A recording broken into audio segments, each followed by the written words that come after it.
So today the iPhone 15 just released, and I actually just picked up my 15 Pro, and it has a feature on it that I found to be particularly exciting, and that's that it has log video recording. So I really wanted to find out, how does the log on the iPhone 15 Pro compare to a more traditional professional camera? Let's find out. So the camera that I'm going to be comparing the iPhone 15 Pro to is going to be my Lumix S5 Mark II X. Now with the iPhone 15, you do need to go into the settings app, just go ahead and search camera, and then from there you can turn on ProRes, and then you have to switch the encoding from HDR to log in order to actually record in log. It's not too hard to set up, and then once you are, you're good to go. So with the iPhone 15 Pro, you are working with 4 basic lenses. You have the 13mm wide lens, the normal 24mm lens, a 48mm lens, and then the 3x77mm lens. Now, if you dive into the camera settings, you can optically change your main 1x camera to be at 24mm, 28mm, or 35mm.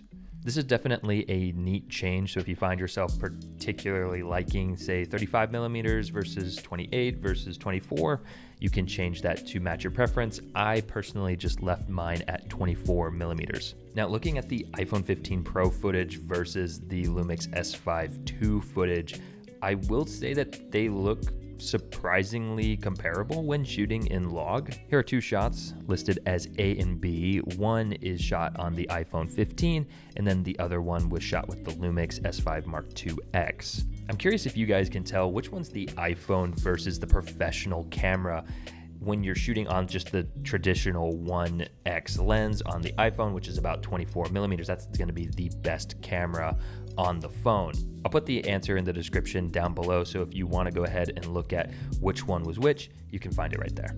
Now, just reiterating, the iPhone 15 Pro is giving us the log data straight off of the sensor, which is honestly pretty exciting. I wasn't expecting to see that. And DaVinci Resolve and Final Cut Pro are both supporting the Apple log in here. So if you are updated to the latest version of either DaVinci or Final Cut Pro, it does recognize the footage off of this camera. That said, Premiere Pro, I don't believe supports it yet as of recording this video, which is the same day that the iPhone came out, but it's Premiere. What do you expect? They're always a bit behind. I guarantee you that's going to become a new, like, cool look on TikTok. It's going to be a faded gray.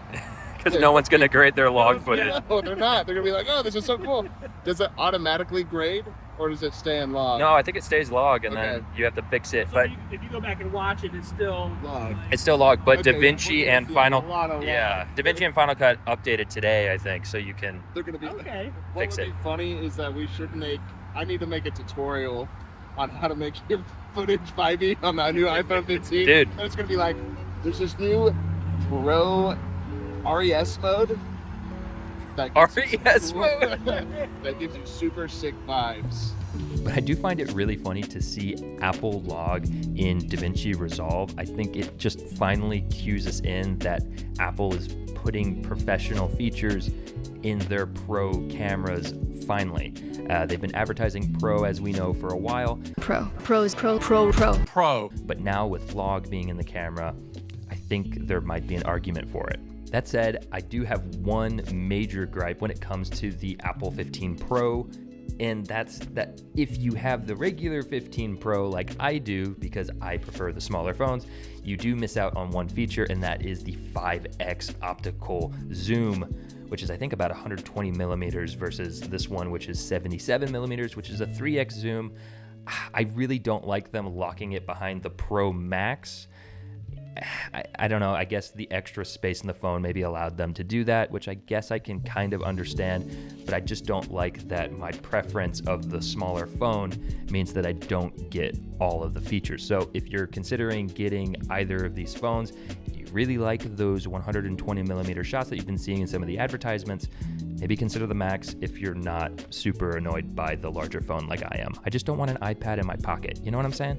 Now, something that all iPhone 15s did get, which of course you know this if you've looked at anything, is that the 15s now have USB-C ports instead of the traditional Lightning. Now, this is great for charging because it means that if your friends have Android phones, you can all use the same chargers. Yay, we're living in the future. But you can also record to an SSD straight off of the iPhone, which is pretty incredible. Again, I don't know how many people are necessarily going to be doing that, but it is something that you can do through the USB-C on the 15 Pro, which is pretty amazing. Now, if you do decide to record to an SSD, that does unlock the ability to record 4K 60 ProRes Log on the iPhone 15 Pro.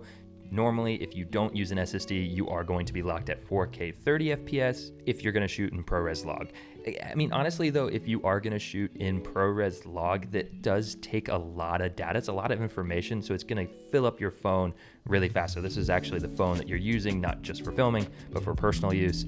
That could be an issue. So I do see a world where we rig these phones out, maybe with a cool Condor Blue cage that can have an SSD maybe tucked in somewhere on the phone, and that way you're able to use it in a more professional sense without having to worry about filling up your phone, because I only got the 256 gig and I'm already starting to feel that. Now, because I didn't use an SSD when I recorded my footage, I did offload off of my phone to my computer via AirDrop, which is cool that you can do that, but it took, I don't know, probably 15 minutes to dump about 26 of those clips to my computer, which is pretty dang slow when if you did it with an SSD or even just, let's say, a really fast SD card, it would probably be like 3 or 4 minutes. So again, if you are going to be using these more heavy codecs, you may want to use the SSD again, because it's just going to make your whole workflow faster. Now, the iPhone log footage definitely is an improvement. I love that it's not that crappy HDR look that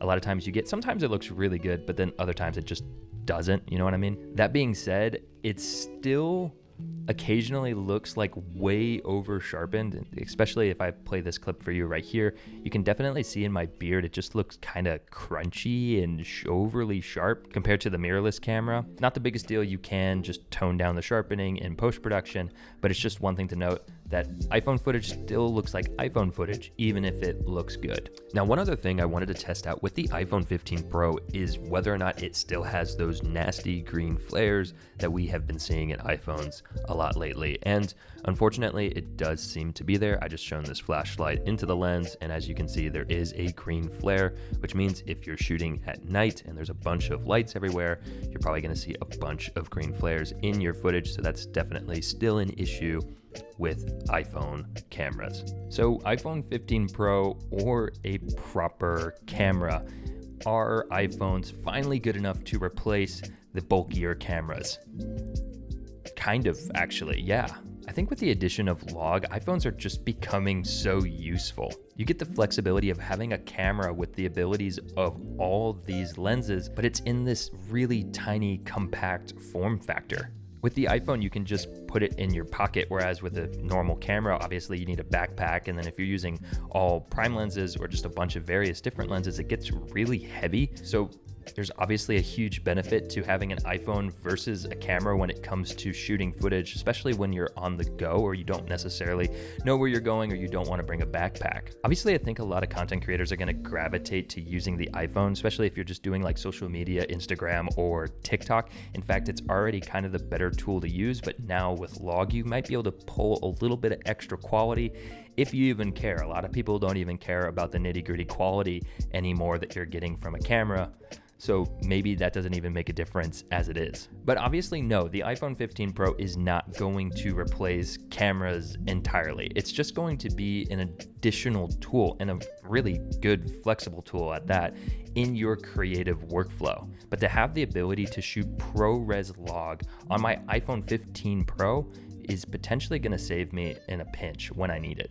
Now guys, this was just a simple quick video. I literally got the iPhone today. In fact, it is 10:20 at night and I still have to edit this thing. So I just was trying to get out a video as soon as possible because I was really curious about putting the log of my iPhone compared to the log of my Lumix. So I hope that you all enjoyed. This was really a test for myself, but hopefully it was useful for you as well. I hope that you all have a fantastic week. This was the iPhone 15 Pro, and I'll see you all in the next one. Take it easy, guys.